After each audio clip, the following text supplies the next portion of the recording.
Hello বন্ধুরা, সবাই কেমন আছো? তনুতীর্থ রান্নাঘরে সবাইকে স্বাগত। আজকে এটা কি বুঝতে পারছো? হ্যাঁ, অনেকেই যারা জানো তারা বুঝতে পারছো। এটাকে আমি সর তুলে তুলে রেখেছিলাম 7 থেকে 10 দিন পর্যন্ত। সেটাকে আজকে আমি ফ্রিজ থেকে বার করে সেটাকে এবার একটা কানা উঁচু থালার মধ্যে এরকমভাবে মেখে নিলাম। এরকমভাবে ঠিক এরকমভাবে মেখে মেখে মেখে মেখে এরকম নরম করে দেয়, মোলায়েম, যেমন করে রসগোল্লা বানায় ছানাটাকে ঠিক এরকমভাবে মেরে মেরে মেরে মেরে নেয়, ঠিক সেরকমভাবে করতে হবে। আমার সুন্দরভাবে এটা মারা হয়ে গেছে। এবার ওর মধ্যে দিয়ে দিলাম জল। জলটা যেই ঢালবে দেখো কি সুন্দর একটা উপরে স্তর ভেসে উঠবে, দেখছো? ওটাতেই কিন্তু ঘি হবে।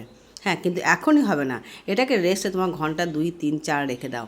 তুমি নিজে হাতে কাজ ছাড়ো, তারপর শেষে। আমি তো দুপুরবেলাতে এটা করে দিয়েছিলাম, তারপরে সেটা আমি বানালাম একদম সন্ধ্যের মুখে। এদিকে কড়াই বসিয়ে দিয়েছি। এবার দেখো ওই মাথাটা সুন্দর করে তুলে তুলে নেবো।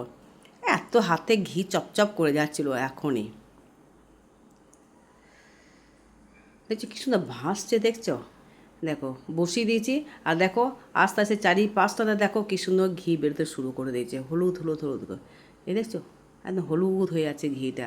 একটু নাড়িয়ে দিলাম কেন তলাতে যাতে লেগে না যায়। এই দেখো ঘিটা দেখো এরকমভাবে বানাবে, দেখবে সত্যি বাড়ির বানানো ঘি একটা কত সুন্দর। আর বাজারেতে গেলে কত দাম নেয় বলো। আস্তে আস্তে রঙটা চেঞ্জ হয়ে গেল, ঠিক এরকমভাবে একটা হয়ে যাবে। আর ঘিও দেখো আমার হয়ে গেছে। আর এই যেটা খাঁকি বলে, এটাকে আমার মা আমাদের 3 ভাই বোনকে সমান ভাগে ভাগ করে দিত, চিনি বা গুড় দিয়ে খেতাম, খুব ভালো লাগতো খেতে। এখনও পর্যন্ত একটু কাঁচা আছে, সেই জন্য আর একটুখানি পুড়িয়ে নিলাম। তারপর দেখো ঘি অনেকটা, আমার এটাতে প্রায় 100 মতো ঘি হয়ে গেছিলো। খুব সুন্দর ঘিটা, আর কি সুন্দর গন্ধ বেরোচ্ছিলো।